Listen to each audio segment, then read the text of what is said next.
하나님은 아브라함을 찾아오셨어요. 여러분, 아브라함 모르는 사람 누가 있겠습니까? 우리 모두는 아브라함을 말할 때 아브라함 그러면 그는 축복의 사람, 아브라함 그는 복의 사람, 아브라함 그는 엄청난 하나님의 복을 받은 사람, 우리는 이렇게 다 생각을 합니다. 맞습니다. 오늘 창세기 12장에 하나님이 아브라함을 찾아오셨는데 이유가 뭐냐면 아브라함에게 복을 주시려고 오셨어요. 내가 너로 큰 민족을 이루겠다. 내 이름을 창대하게 하겠다. 너는 복이 될지라. 아브라함 이꼬로 복이라는 말입니다. 내가 누군가 너를 축복한다면 내가 그를 축복할 것이고, 누군가 너를 저주한다면 내가 대신해서 그를 저주할 것이다. 땅의 모든 민족이 너로 말미암아 복을 받을 것이다. 여러분, 이런 복은 이제까지 아무도 받은 적이 없습니다. 누구도 이런 복이 존재한다는 것 또한 상상하지 못했습니다. 그런데 하나님이 아브라함을 찾아오셔서 이렇게 엄청난 축복을 일방적으로 하나님이 그냥 부어버리셨어요. 만일 여러분들에게 하나님이 오늘 찾아오셔서 여러분들에게 아브라함과 같은 이런 복을 만약에 부어주신다면 얼마나 큰 복이요, 영광이요, 얼마나 행복하겠습니까? 아무도 아멘을 안 하시네요. 너무 기대치가 높은 건가요? 근데 여러분, 하나님이 오늘 아브라함에게 주셨던 이 축복을 가지고 여러분들을 찾아오신 거 믿으시기 바랍니다.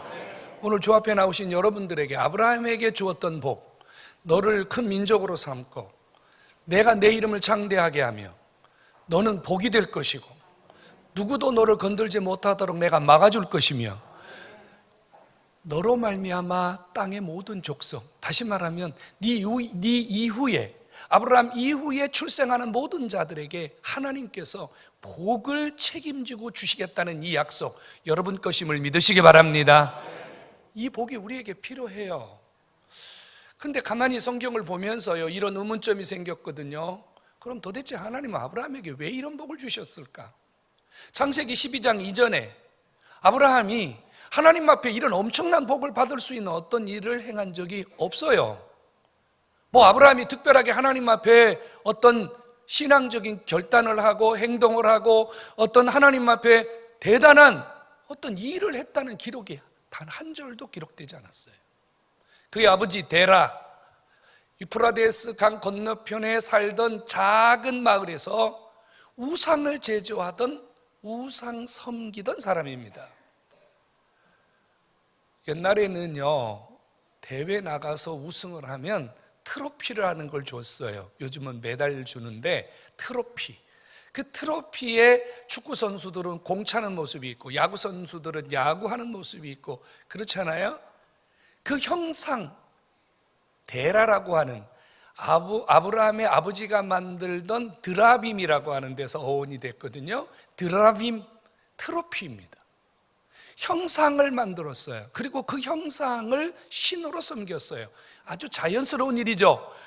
우상을 만들던 아버지 데라는 자연스럽게 우상 숭배자였습니다. 그러면 여러분, 우리는 이런 생각을 떨칠 수가 없거든요. 어려서부터 아브라함이 아버지를 도와서 살았다면, 아버지의 업을 도왔다면 아마 아브라함도 자연스럽게 우상 숭배에 참여했을 가능성이 매우 높다는 거죠. 당시 근동지방에서는 우상 숭배하는 일은 그렇게 특이한 일이 아니었습니다. 부족마다 또 자기들의 고향, 마을, 가문마다 수호신들이 다 있었기 때문이에요.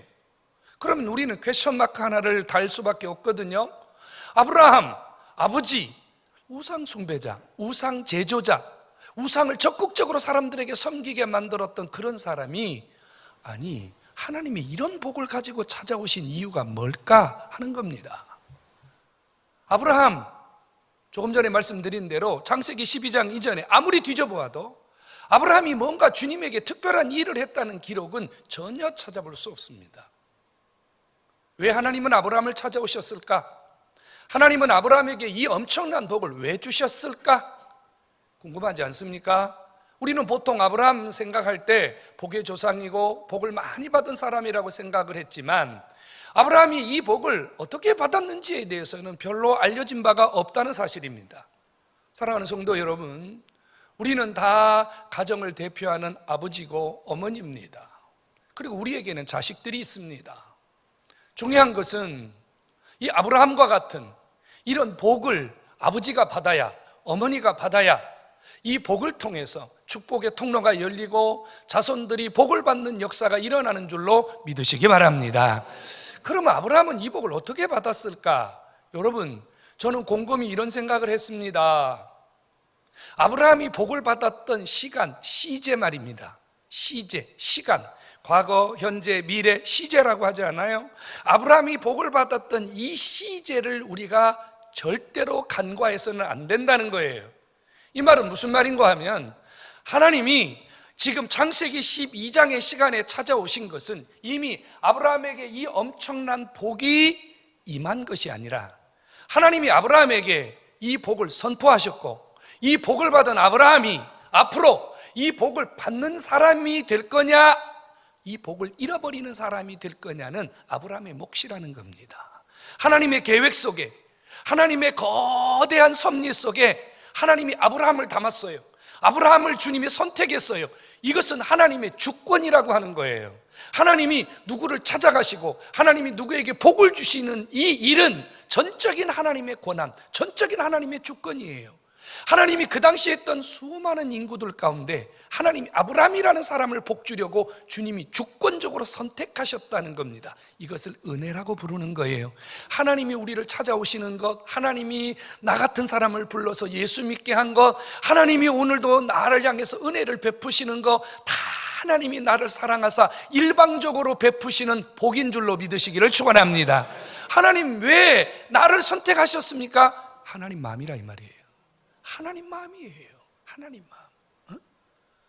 하나님께서 아브라함을 찾아가셔서 아브라함에게, 아브라함아, 오늘 이 시간부터 내가 너에게 복을 줄 거야.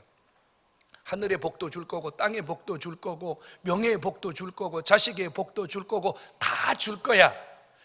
그러면서 뭐라고 말씀하셨냐면요, 이 복을 내가 너에게 줄 것이니까 너는 이 복을 받을 수 있는 삶을 살아라 그 말입니다. 삶을 살아라 그 말이에요.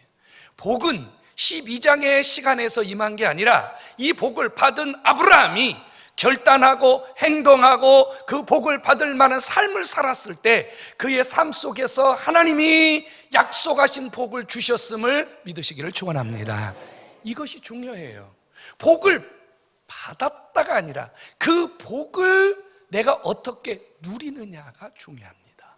12장의 시간표에서는 하나님이 복을 주셨고요, 이 복을 주신 것을 아브라함이 13장, 14장, 15장, 16장, 17장, 18장, 19장, 20장, 21장, 22장까지 복받을 일을 행했다고 말입니다. 하나님의 복을 부여잡고 내가 이렇게 하면 하나님 복 주신다고 약속했으니 내가 이렇게 결단하고 이렇게 행동하고 이렇게 살아서 이 복을 받아야 되겠다. 아브라함이 이렇게 믿음으로 행동했더니 아버지가 약속하신 복이 그대로 임한 줄로 믿으시기를 축원합니다. 하나님은 결단하고 행동하는 사람에게 복을 주시는 줄로 믿으시기를 주의 이름으로 축원합니다. 우리가 엄청나게 많은 하나님의 복을 들어요. 복을 선고받아요. 여러분, 성경은 무엇입니까?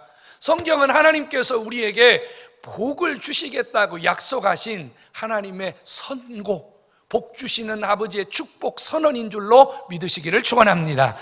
성경이 버젓이 하나님이 우리에게 엄청난 복으로, 엄청난 하나님의 축복으로 우리에게 임하셨는데 이 복을 누가 받습니까? 다 받는 건 아니에요. 다 누리는 건 아니에요. 이 복을 받아야 되겠다, 이 복을 내 것으로 삼아야 되겠다고 결단하고 행동하는 자에게 하나님의 약속이 임하고 아버지의 복이 그대로 쏟아지는 줄로 믿으시기를 축원합니다. 아버지 여러분, 어머니 여러분, 우리에게 신앙이 필요한 것은요, 여러분들이 아브라함과 같이 하나님의 복을 받으려고 하는 결단과 행동을 통해서 여러분들이 하나님께 복의 통로가 되는 삶을 살아야 아버지가 여러분 자녀들을 복 주신다는 사실을 잊지 마시기를 주의 이름으로 축원합니다. 저는 어려서 우리 아버지 어머니는 예수 안 믿었어요. 우상 숭배하던 분이었기 때문에 전혀 예수 믿지 않았습니다. 그래서 저는 늘 이 복에 대해서 갈증이 많은 사람이에요. 갈증. 아마 여러분들은 피부적으로 못 느끼실지 모르겠지만 저는 성장하면서 정말로 이 복에 대한 갈증이 너무 많았어요. 제가 주변에서 보니까요, 복 받는 사람이 있더라고요. 복의 길을 가는 사람이 있더라고요. 그 사람들을 자세히 쳐다보니까요, 그 앞서서 그의 할아버지가, 그의 어머니가 누군가 먼저 복의 징검다리를 놓았더라고요. 복의 통로를 열어놓았더라고요. 하나님이 지금 아브라함을 찾아오신 이유가 뭘까요?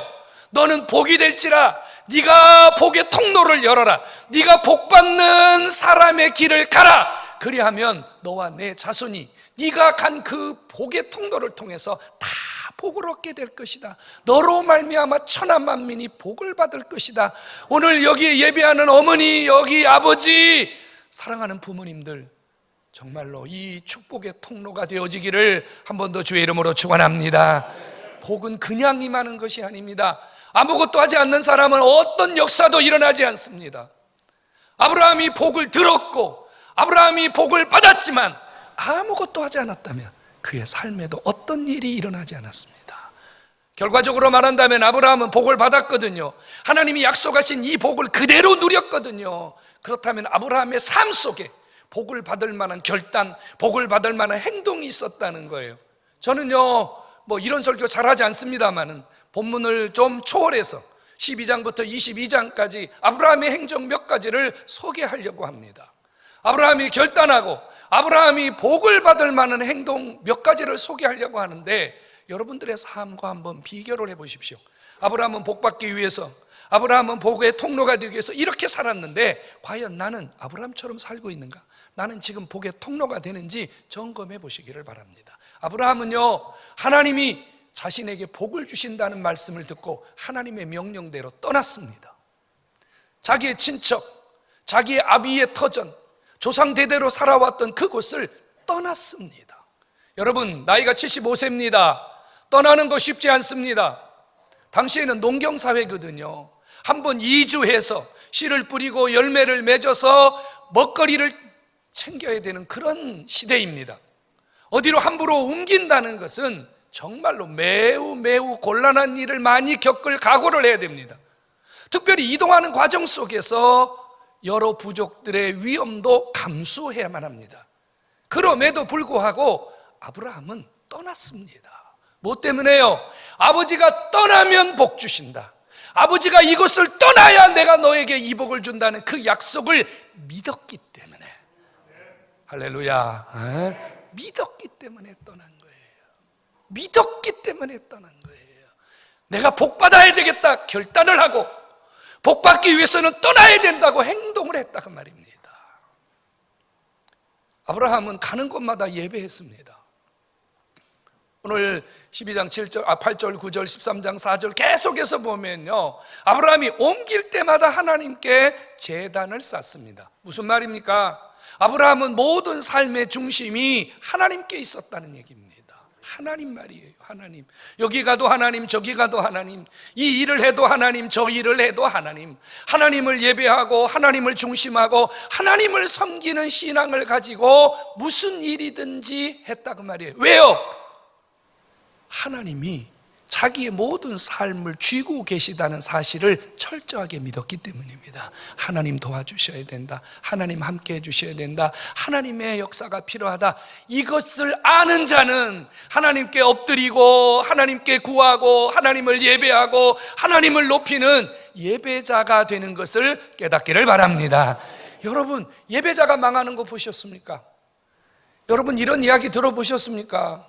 우리나라에 6.25 전쟁이 일어났을 때 저 부산까지 밀려갔지 않습니까? 여러분, 그때 그 고난의 시절, 그 환난의 시절에 하나님께서 이 땅에 은혜를 베푸신 것은 정말로 살아있는 예배자들, 하나님 붙들고 예배했을 때 아버지가 기적을 주신 줄로 믿으시기를 축원합니다. 여러분, 예배자는 망하지 않습니다. 예배자는 하나님의 복받는 통로가 되는 줄로 믿으시기를 축원합니다. 아브라함은요, 양보자였습니다. 아브라함은요, 배려자였습니다. 조카 롯과 함께 살다가 두 집 다 살림살이가 넉넉해졌어요. 그런데 자꾸 살림살이가 많아지니까 조카 롯하고 아브라함의 종들하고 자꾸 싸워요. 그래서 이제 분가를 해야 되는데 아브라함이 어른이잖아요. 아브라함이 어른이잖아요. 그러니까 자기가 기득권도 갖고 있고 자기가 선택권도 갖고 있고 자기가 얼마든지 자기 마음대로 할 수 있습니다. 근데 아브라함이요 그렇게 하지 않았어요. 조카 롯에게 네가 우하면 내가 좌하고 내가 좌하면 내가 우하겠다. 모든 권리, 모든 기득권, 모든 선택권 다 내려놓고 조카 롯이 좋은 쪽으로 자기를 내려놓았습니다. 뭐 때문입니까? 여러분, 내가 아무리 좋은 땅을 선택한다 할지라도 아버지가 복을 주지 않는다면 그것은 황무지로 변합니다. 내가 아무리 황무지에 선택을 한다 할지라도 아버지가 복을 주시면 기름진 땅으로 변하도록 아버지가 은혜를 주시는 줄로 믿으시기 바랍니다. 아브라함은요 믿었습니다. 믿었어요. 눈에 보이는 것이 아니라 보이지 아니하는 하나님의 섭리, 보이지 아니하는 하나님의 간섭, 보이지 않는 하나님의 기적을 믿었기 때문에 그는 자기의 권리, 자기의 주장을 내세우기보다는 다른 사람을 먼저 생각했고 다른 사람이 더 좋은 쪽을 택하도록 이런 결단과 행동을 했다는 겁니다. 성도 여러분, 사람이 무너질 때는요 아주 작은 욕심 때문에 무너집니다. 큰 욕심 갖고 무너지는 게 아니에요. 아주 작은 욕심 말이에요. 아시잖아요 여러분, 에서가 뭘로 무너졌어요? 팥죽 한 그릇으로 무너졌습니다. 팥죽 한 그릇으로. 아브라함은요 배려할 줄 아는 사람, 양보할 줄 아는 사람, 자기를 내려놓을 줄 아는 사람이죠. 또한 이 아브라함은요 위험을 무릅쓰고 조카 롯을 구해옵니다. 이 소알 지역에는요 그돌라오멜이라고 하는 사람이 패권을 쥐고 있었는데 이 소알 지역 사람들이 반란을 일으킵니다. 그래서 이 그돌라오멜이라고 하는 친구가 연합군을 구성해서 소돔과 고모라 지역을 다 몰살을 해버려요. 그때 소돔과 고모라 지역에 있던 재물과 사람들을 포로로 잡아갔는데 이때 조카 롯이 잡혀갑니다. 여러분, 위험한 상황이에요. 지금 그돌라오멜과 싸울 수 있는 여력이 아브라함에게 없어요. 그런데 아브라함이 자기 집에 있는 사병 318명을 데리고 가서 조카 롯을 구해옵니다. 뭐 때문일까요? 하나님이 자기에게 붙여준 사람, 하나님이 자기에게 붙여준 사람, 끝까지 책임질 줄 아는, 끝까지 하나님이 자기에게 보내준 조카 롯을 통해서 하나님이 자기를 돌보고 하나님이 자기에게 베푸신 은혜를 잊어버리지 않는, 쉽게 말하면요 아브라함은 배은망덕한 사람이 아니라는 거예요. 은혜를 기억하고 은혜를 갚을 줄 아는, 은혜를 갚을 줄 아는 이런 결단과 행동이 아브라함이 하나님께 복받는 또 하나의 징검다리가 되었다는 사실을 믿으시기 바랍니다. 주님 별로 안 좋아하는 사람이 있어요. 안면몰수하는 사람. 화장실 들어갈 때하고 나올 때 다른 사람, 은혜 받을 때하고 은혜 받지 못할 때 다른 분, 복받은 것과 복받은 이후의 삶이 다른 분, 하나님이 이런 분 별로 안 좋아하십니다. 별로 안 좋아하세요. 아브라함은 생명을 걸고 자기가 받은 은혜를 갚을 줄 아는 이런 삶을 살았습니다. 또 하나 기억하는 것은요, 아브라함은요 자기 목숨을 걸고 하나님의 약속을 붙듭니다. 17장에 가면 아브라함에게 하나님이 이런 약속을 합니다. 그때 아브라함의 나이가 99세예요. 그때 하나님이 아브라함에게 뭘 요구하냐면 너 할례 받아라. 할례 안 받으면 너하고 나하고 오늘 끝이다. 할례를 통해서 너와 나가 언약의 관계, 내가 너에게 준 복을 다시 유지하는 더 깊은 관계로 들어가겠다. 근데 여러분 99세의 노인이요 할례를 받는 것은요 이건 죽겠다는 얘기입니다. 할례가 뭔지 아시죠? 요즘 아이들이 초등학교, 중학교 아이들이 여름방학에 행하는 포경수술과 같은 겁니다. 근데 이 당시에는요 무슨 뭐 마취제가 있습니까? 아니면 뭐 항생제가 있습니까? 제대로 된 수술 도구가 있습니까? 없어요. 기록에 의하면 할례 받다 죽은 사람들이 굉장히 많아요. 굉장히 많습니다. 그래서 이제는 어른에게 할례를 행하지 않고 이후에는 난지 8일 만에 어린아이들에게 할례를 행했어요. 여러분 99세 노인이 할례 받다가는 죽을 수 있는 확률은 정말로 높습니다. 그런데 아브라함이요 결단을 해요. 하나님이 자기에게 복을 주신다고 했는데 내가 할례 받다 죽겠느냐는 말입니다. 나는 아버지의 약속 붙들고 내 생명 바쳐서 하나님의 언약을 붙들겠다. 아버지의 축복을 붙들겠다. 그래서 그와 모든 남자들이 다 할례를 받습니다. 여러분 정말로 위험한 일이거든요. 남자들이 할례 받고요 3일 정도 지나면 전혀 움직일 수가 없습니다. 이때 만일 외부에서 부족들이 쳐들어오면요 그냥 몰살을 당합니다. 이런 사건이 창세기에 또 하나 기록되어 있지 않아요, 여러분? 그런데 아브라함이 결단하고 행동합니다. 무엇 때문에요? 하나님의 약속이 살아있음을 믿었기 때문입니다. 약속 말이에요. 약속. 자신의 생명보다, 자기가 처한 환경보다 하나님의 약속이 자기의 환경이나 자기의 삶을 더 확실하게 리더할 것이라고 하는 이 믿음이 있었기 때문입니다. 18장에 가면요 아브라함이 또 한 가지 행동을 합니다. 그것은 뭐냐면 손님 대접하는 일이에요. 여러분 이 근동지방에는요 사막입니다. 모래사막입니다. 나중에 여행할 기회가 있으면 이집트 한번 가보십시오. 여러분 성경에서 말하는 그런 좋은 비옥한 곳은 거의 없습니다. 푸석푸석한 땅, 모래먼지, 그 다음에 자갈밭 이런 곳입니다. 그러니까 이 여행자들이요 길을 걸어가다가 어떤 쉼터를 만난다는 것은 엄청난 큰 축복입니다. 아브라함이 장막에 있을 때 두세 사람이 길을 걸어가는데 그들을 데려다가 대접을 합니다. 여러분 성경에 딱 한 번 기록되어 있지만 아브라함이 평소에 대접하는 습관, 접대하는 습관, 나그네를 섬기는 습관이 있었기 때문에 이런 일이 가능한 겁니다. 여러분 복받는 사람들은 달라요. 복받는 사람은요 움켜쥐지 않아요. 복받는 사람은 자기만 챙기지 않아요. 복받는 사람은 내 것만 그렇게 챙기는 사람 복 못 받는 사람이에요. 복받는 사람은 나누고 베풀고 섬기고.